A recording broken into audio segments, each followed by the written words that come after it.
Janë publikuar pamjet e arrestimit të 20 vjeçarit Kristian Sterjo, i dyshuar për vrasjen e shokut të tij të fëmijërisë, 21 vjeçarit Joan Zuko në Korçë. Gjatë marrjes në pyetje, Sterjo ka pretenduar se përplasja mes tyre kishte nisur pasi viktima kishte ngacmuar të dashurën e tij. Ai ka deklaruar gjithashtu se mes tyre kishte pasur debate të përsëritura për rivalitet dhe se kush konsiderohej më i forti në zonë. Ngjarja ndodhi në lagjën 15 të Korçës, ku sipas policisë, 20 vjeçari e ndoqi Zukon me armë zjarri automatike. 21 vjeçari tentoi të fshihej në shkallët e një pallati, por u qellua për vdekje.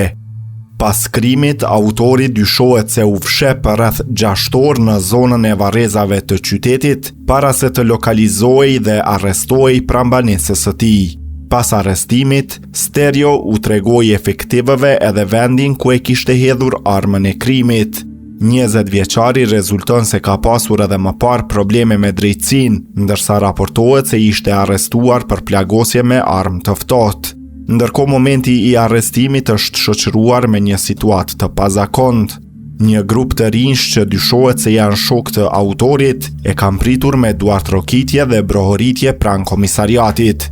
Në lidhje me ngjarjen, policia ka shoqëruar 10 persona, shumica prej tyre me lidhje shoqërore me të dyshuarin.